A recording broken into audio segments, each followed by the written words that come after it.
लोग गरीबी में भाग्य और भगवान को क्यों कोसते हैं। किसी गांव में एक गरीब किसान था। घर में उसकी पत्नी और वो दो ही लोग थे।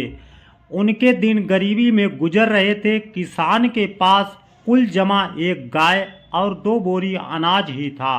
पति पत्नी दोनों ही दिन रात अपने भाग्य को कोसते रहते, भगवान से शिकायत करते कि उन्हें इतना गरीब क्यों बनाया।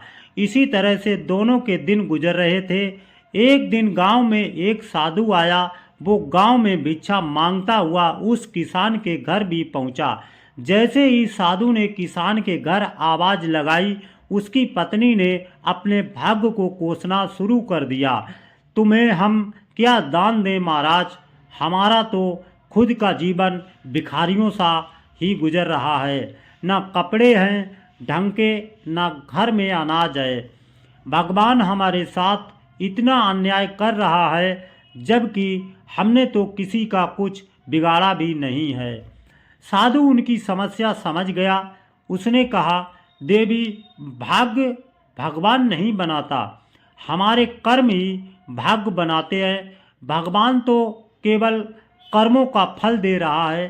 किसान और उसकी पत्नी ने फिर जवाब दिया, बाबा, हमने ऐसे कौन से पाप किए हैं जो ऐसा जीवन भुगत रहे हैं।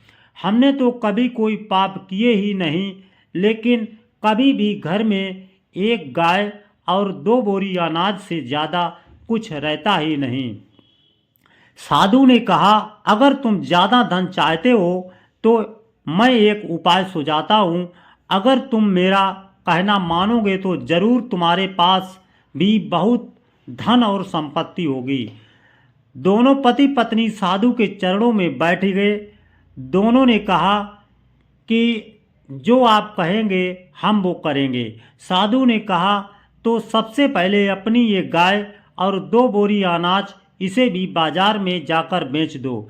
पति पत्नी दोनों सहम गए। महाराज, अगर ये भी बेच दिया तो हमारे पास तो कुछ बचेगा ही नहीं, हम तो और कंगाल हो जाएंगे। दोनों ने जवाब दिया। साधु ने समझाया, मैं जो कह रहा हूँ वैसा करो, अगर नुकसान हुआ तो मैं भरपाई कर दूंगा। मैं तुम्हारे फिर से एक गाय और दो बोरी अनाज ला दूंगा। डरते डरते दोनों राजी हुए। किसान ने बाजार में जाकर गाय और अनाज को बेच दिया, धन लेकर घर लौटा। फिर साधु ने कहा, अब एक काम करो, इस धन से उन गरीबों को भोजन कराओ जिनके पास खाने को कुछ नहीं है। किसान ने वैसा ही किया, कई गरीबों को भोजन करा दिया। ये बात जब गांव के जमींदार को पता चली कि गरीब किसान ने अपनी गाय और अनाज बेचकर भूखों को खाना खिला दिया, उसने तुरंत अपने सेवक को भेजकर किसान के घर एक गाय और दो बोरी अनाज भिजवा दिया।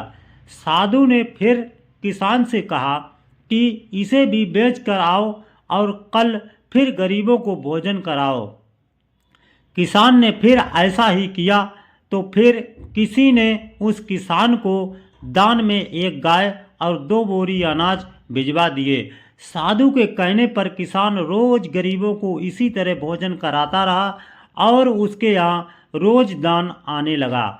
लोग उसकी मदद करने लगे कि ये गरीब किसान होकर भी भूखों को भोजन कराता है।